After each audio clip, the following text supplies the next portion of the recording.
All right, before we get this episode started, after you watch this, if you enjoy it, please remember to subscribe, like, comment, and share. I really appreciate you taking the time to watch this video and my channel. A big thank you to you for that. Now, here's this week's episode.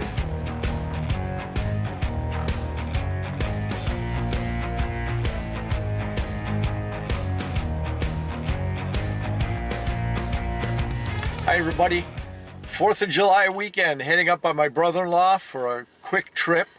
4th of July is Monday, but we're coming home Sunday. We're going to be heading up to the lake cabin next week Friday. But the goal this weekend for me is to get out in that food plot where we had that tree come down from the wind damage, get that thing all cut up, cleaned up, cut down all the weed growth with my weed eater, blow that all out of there. I brought my sprayer backpack, my 4 gallons, and some Roundup. We want to kill out all that weeds in that food plot. And then in a couple of weeks, we'll get in there and we'll get some stuff planted. So we got some growth this fall to hunt over. So that's my goal. Her goal? Hot tub and wine, I think they're going to do. Just chilling with my sister. We had fun on the way up. We stopped at an A&W, only in central Wisconsin, an old drive-in A&W for a couple of sandwiches, a nice cold root beer.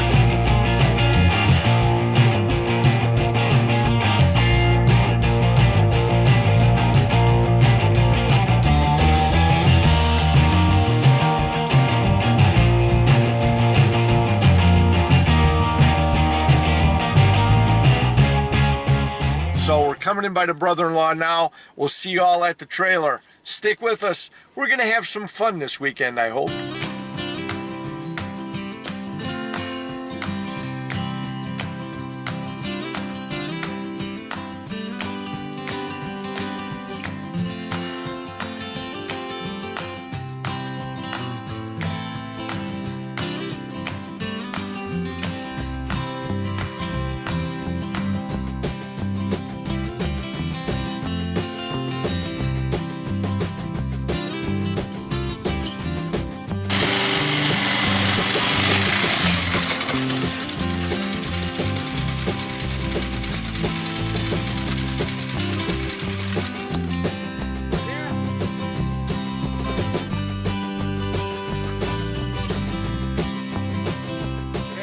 Alright, we're here to do our work on the food plot. I'll turn the camera a little bit here so you can see. That's what we're going to be working on today. Right there. Tree came down during the storm. Now we got to clean up the food plot. We got to get that tree all cleaned up, cut up into 16-inch lengths for firewood.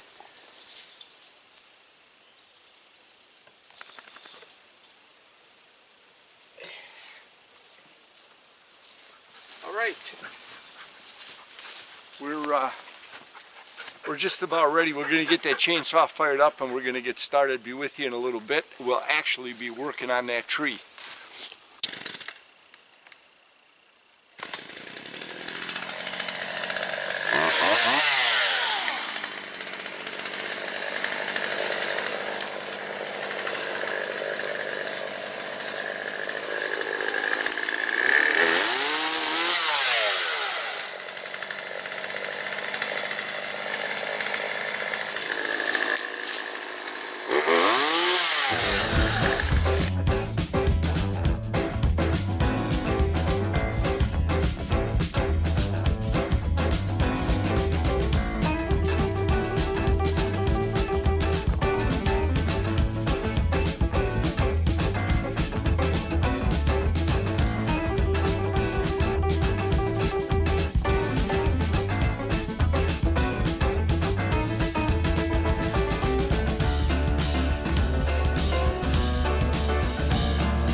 All right, firing up the chainsaw, doing more cutting, so we're gonna save some film and battery here.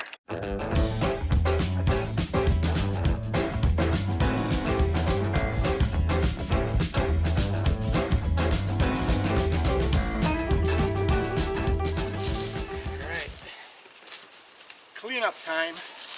Well, as you can see, we've cleaned up this whole end almost back to where the food plot ends, which is right along that base of that tree. If you watch closely, you'll notice it's taking longer to cut through the limbs. My chainsaw is starting to get dull. Not having a sharpened replacement chain with me, I'm hoping to get this done before it gets too dull to finish cutting.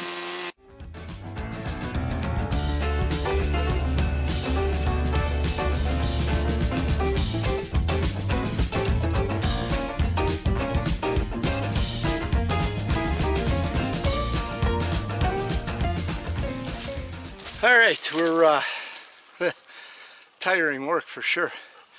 We're gonna shut this down for a while I clean up what I cut there. So we're getting there, slow but sure. Okay, as you can see, we cleaned up this spot, cut as far as we can, but now we've got pressure and weight on a couple of trees here that are supporting this mess. So I'm gonna take 5 and kind of engineer this and think this through on where to make my next cut so this thing don't roll on me. And hopefully once I start cutting, you're not going to see me laying on the ground with a log rolled on top of me. So like I said, we're going to take a couple minutes and engineer my cuts here, figure out what to do. Be with you in a bit. About 45 minutes later, I had completed my initial cuts on that tangle of limbs. I dropped most of them and cut them into manageable 16-inch length sections. But check out the sky in the background. It's getting grayer. My chainsaw is getting duller, and I'm guessing rain is on the way. So I try to push things along a little faster, which will turn out to be a terrible decision on my part.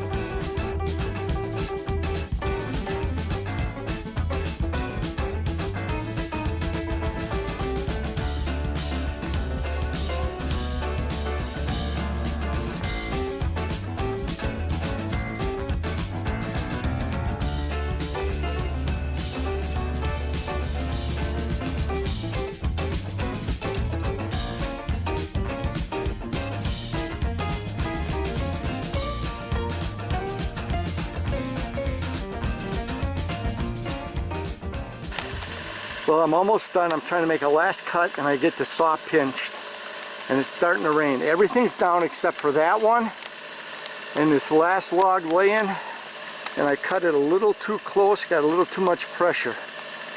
So I got to drive some wedges and take the pressure off, and it's starting to rain. Well, that saw is pinched and it's really starting to rain. So I'm pulling the camera. I don't want it to get wet. And we got to work on getting that chainsaw out. I can't leave it out here in the rain. So once it's out, I'll show you what happened.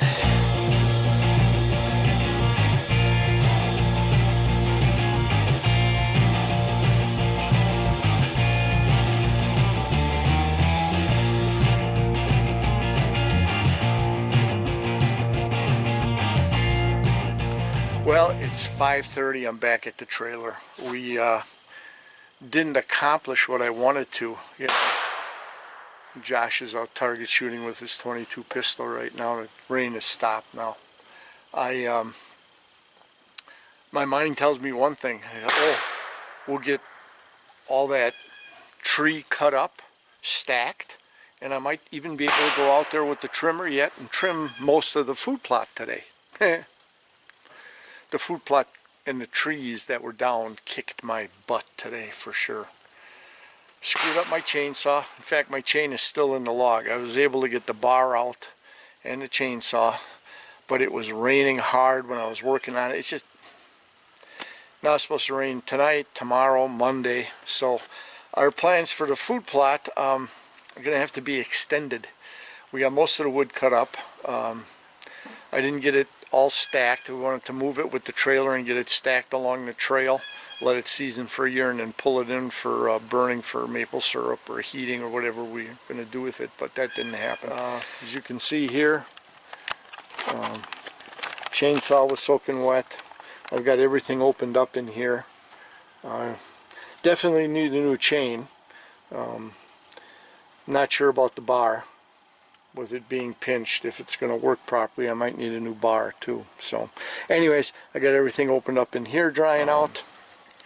We'll just have to do it another time, and then we're going to have to get in there and knock down the weeds and blow them all off, and then spray the weed killer. And it is what it is. We do what we can do. Like I said, my mind's telling me, oh, you can accomplish all that this weekend, and my body told me when I was out there, you're not 20, you're not 30, you're not 40, you're not even 50 anymore.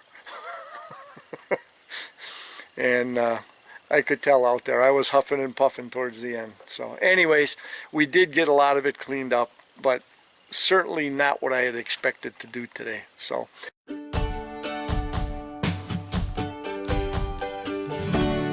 hey, good morning.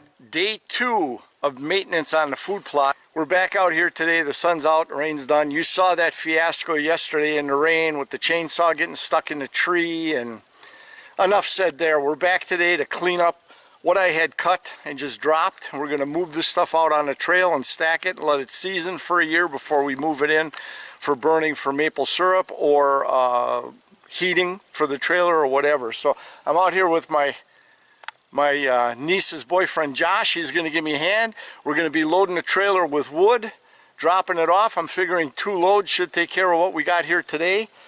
Right now everything looks too wet yet to come in here with a trimmer.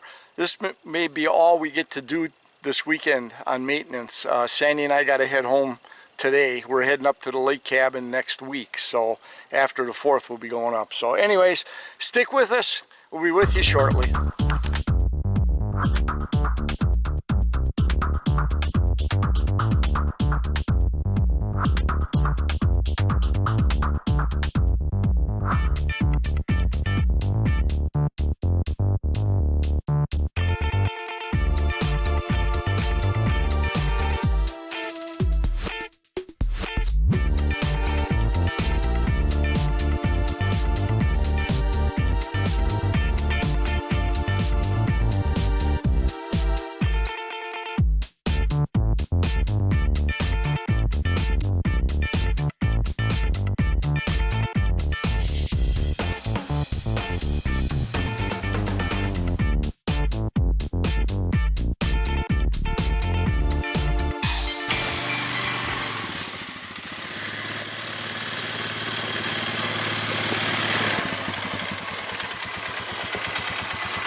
All right.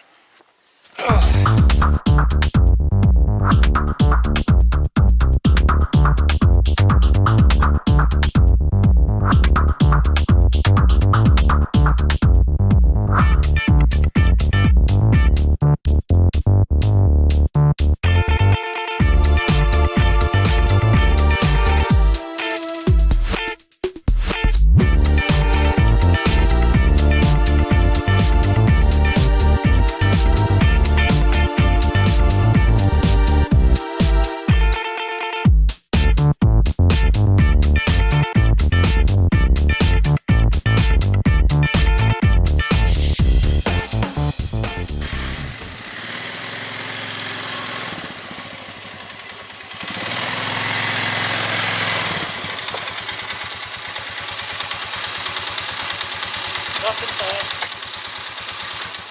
We're in the right spot? Yes, we are. Good. All right.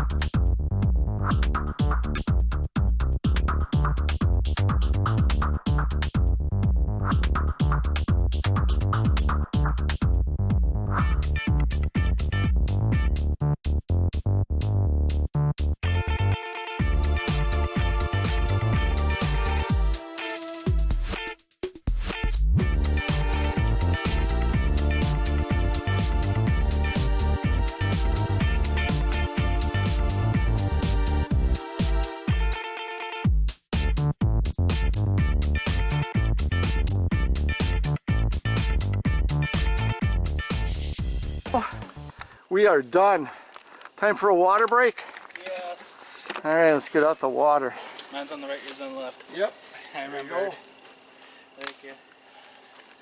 Stay hydrated. Stay hydrated. I had some hellacious, I was trying to find the right word, hellacious cramps last night in my legs. And I thought I was hydrated with 2 bottles of water while I was out here. Drank another bottle of water back.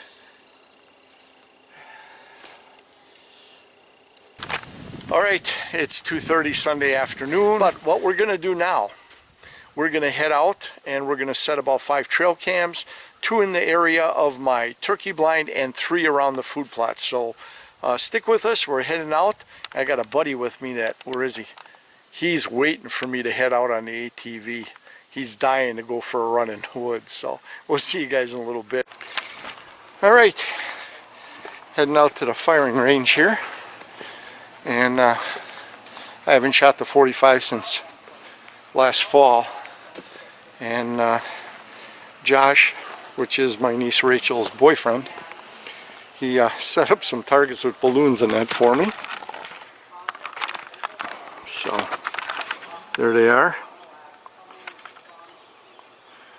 We're going to see if we can knock out a couple of balloons and maybe shoot at a target and see how we do. Ooh, the center of that thing is blown out. So, all right, let's shoot off a couple rounds and stay proficient with my 45 caliber 1911 model.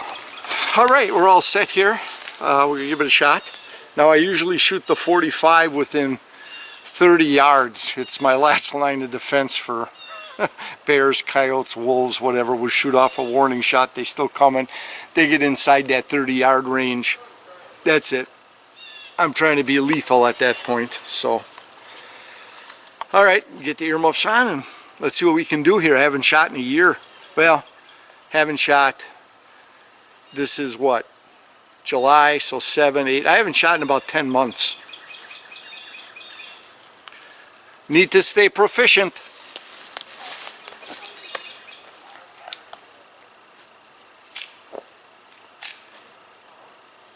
It's clear. You're clear. You got 1. 2. 3.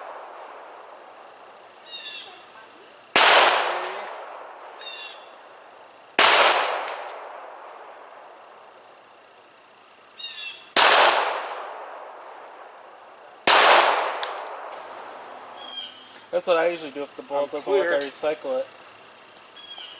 The last shot jammed on me. All right, let's, one more clip. I guess I still got it, huh? Yeah, you just get the bottom ones now. Bottom one in the can.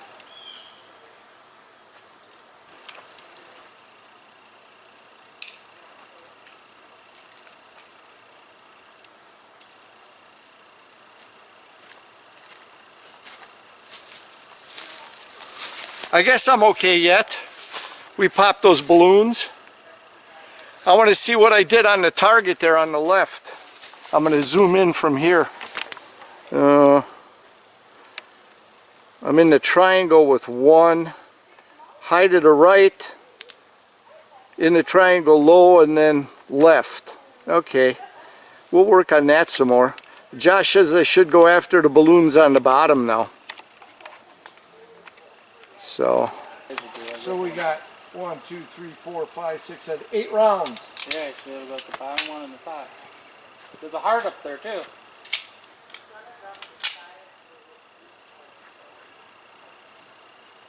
Live.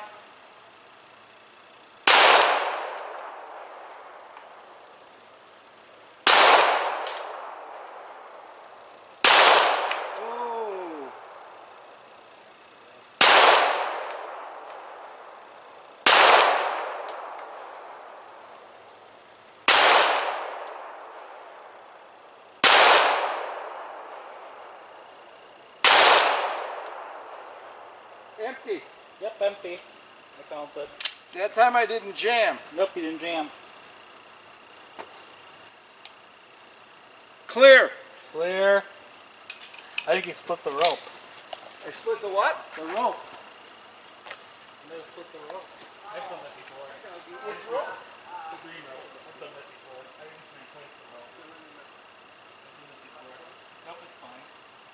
Now after I shot the balloons down below, I had a couple rounds left. I had a nice tight grouping right here, 1, 2, 3, but I was just slightly left to center. But to put it on target like that, when I'm shooting at a coyote or a wolf or a warning shot, I'm happy. Now let's check out some footage from our trail cams and see what's active here in central Wisconsin. In all, we captured 241 videos and photographs on 3 trail cameras over the span of 80 days.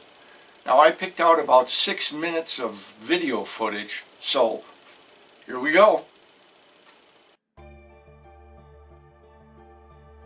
Our data set starts out with some energetic does east of the food plot.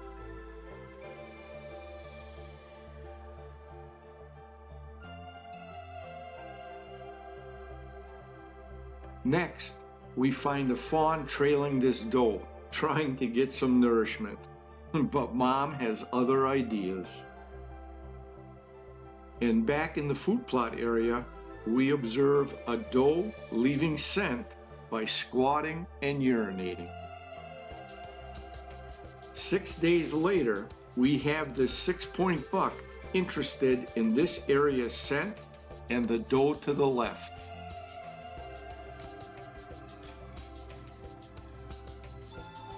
And eventually, we have this brute of a buck show up in the early morning daylight. Let's pause to take a closer look. This buck appears to be a 5x4 9-point, with 4 antler tips on the left, 3 antler tips on the right, and the 2 brow tines hidden behind his ear. Returning to the camera location on a trail east of the food plot, we find a doe and her 2 fawns under the cover of darkness, moving west in the direction of the food plot. But just 3 minutes later, they all appear again, heading back to the east, with Mom on an alert status.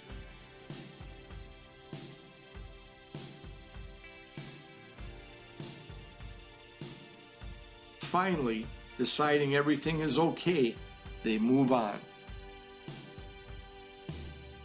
And 8 days later, that doe and her 2 fawns make an afternoon appearance on the same trail. Apparently, the grazing opportunity is pretty good in this area.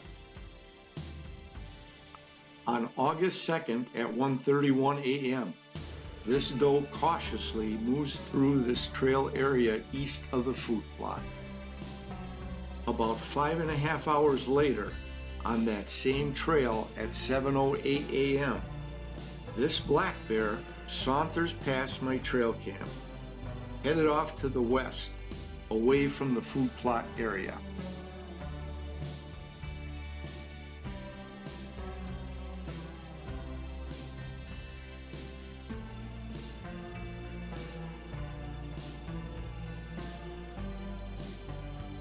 Now it takes about 7 days after the bear passed by before this trail cam picks up a doe feeding along the trail, just left of where the black bear came through. Apparently, that doe showed some photogenic interest in my trail cam, leaving me a close-up pic before being spooked off. Then, in the early morning hours of 8/11, what appears to be about a 6-point or better buck moves along the trail in a southwest direction. Now about an hour 45 minutes later, this half-rack 4-point buck is scenting a licking branch. It's hard to see if the rack broke off or is a deformed growth, but he goes about leaving his calling card.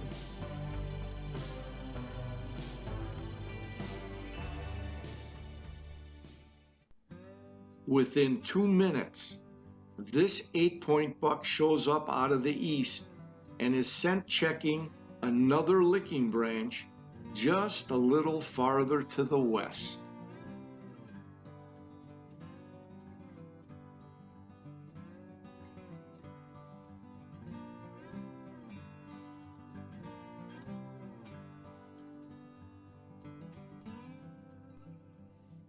Next, what appears to be the same 8-point buck shows up 5 days later in the early morning hours at 5:11 a.m., pausing briefly before moving off to the east.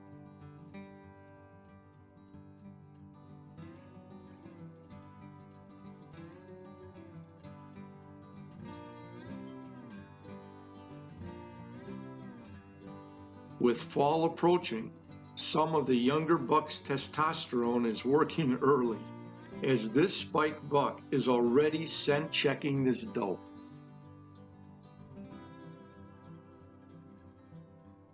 And this 6-point looks to be cruising for action 4 days later in mid-morning on the 20th of August. Now this doe is trying to get the attention of her fawn as she seems to sense something is not right. Finally, they both move away from the immediate area.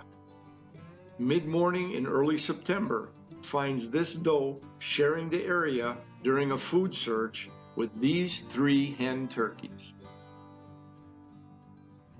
And finally, on September 10th, on an overcast morning around 7 a.m., these 2 bucks make a daylight appearance.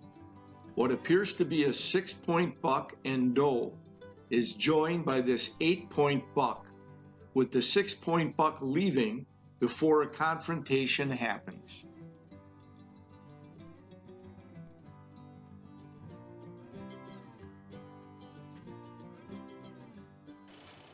Well, you were able to see plenty of healthy doe and fawn, and there are some pretty nice bucks that are active here on the 40 acres in central Wisconsin. Heck, you even got to see some turkeys and a black bear that made an appearance. Now, it's a little early to gather my usual extensive data set, but I did manage to put together a limited data package from these 3 trail cams. The population density, based on this limited data glance over 80 days from just 3 trail cameras, was as follows. Does appeared at 77.1% of the time, or showed up 165 times on the data collection. Fawn showed up 13.6% of the time, or 29 times.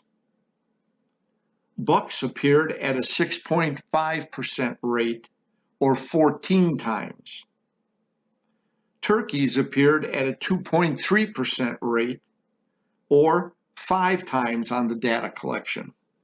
And last but not least, we had a black bear show up 1 time, accounting for 0.5% of the data collection. Now currently, based on this limited data, the doe to buck ratio is very high at 11.78 to 1. And of the 14 bucks appearing, 57%, or 8 of the 14, were 6 points or bigger. And 50%, or 7 of the 14, were 8-point or bigger, leaving only 35.6%, or 5 of the 14, that were 4-point or smaller. Now I can assure you that even with this limited data collection, things are looking pretty good here in central Wisconsin. And the RO360 crew is certainly looking forward to bow and firearm deer season this fall. Now be sure to check out our next video as some of the RO360 crew returns north of the border to Sunset Country in Ontario, Canada for our best ever muskie hunting week.